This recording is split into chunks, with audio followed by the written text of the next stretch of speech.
So I'm going to start a video on the different plate boundary types, and I apologize because the rain is really hard on the window. This is a file that I got from a student in my class who had some neat drawings done of the different plate boundaries. So for number 1 in this particular location right here, it's a transform plate boundary. So 2 examples worldwide of a transform plate boundary is the Alpine Fault in New Zealand and the San Andreas Fault in California in the United States. And essentially what we have are 2 convection currents that are basically forcing the 2 plates to slide past each other. And when 2 plates slide past each other, we say that the forces that are involved are called shear forces. We're talking a massive amount of pressure here, and as a result, the 2 plates don't just slide past each other without any issue.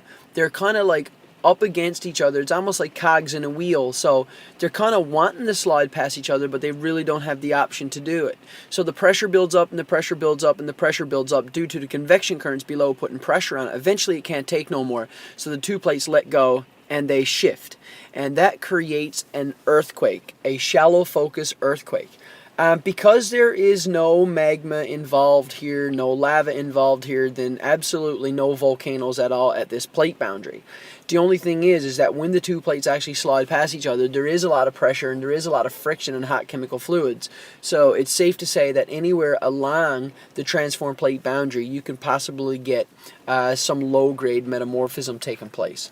The second type of plate boundary is a really important one, is a divergent plate boundary. And so when I think divergent plate boundary, I think that the 2 plates are coming apart, they're diverging away from each other. And so the convection currents must be going in 2 different directions, taking one plate in one direction and another plate in a different direction.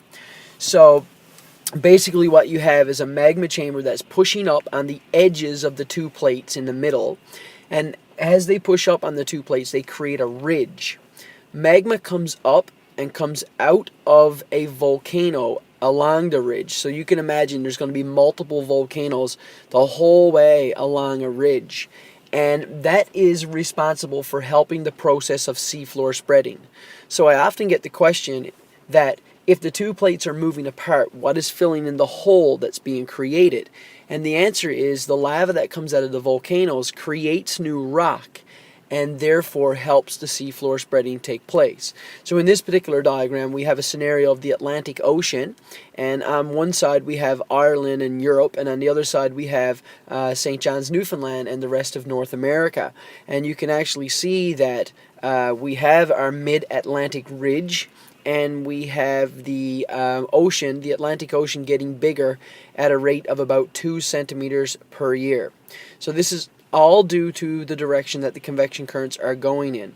One of the things that you will often get here in this area, because the whole environment is under tension, is that anytime rocks break in this area, they typically break and result in normal faults, where the hanging wall moves down and the footwall moves up. But faults are a topic that we will talk about later on in the course. The only 2 places that you should know for the public exam along a ridge would be Iceland and Surtsey. Now, Iceland and Surtsey are basically 2 locations where the volcanoes along the ridge actually grow so big that they literally stick their nose out of the water. And these little volcanoes exist the whole way down through the middle of the Atlantic Ocean. It's just that Iceland and Surtsey are the only 2 that actually, pokes their nose out of the water. There's more places on the Earth where we actually have divergent plate boundaries. For example, we have one all the way up through the Indian Ocean and all the way up through the Red Sea. So it actually takes place in more locations than the Atlantic. I just used the Atlantic in this particular case to describe this particular plate boundary.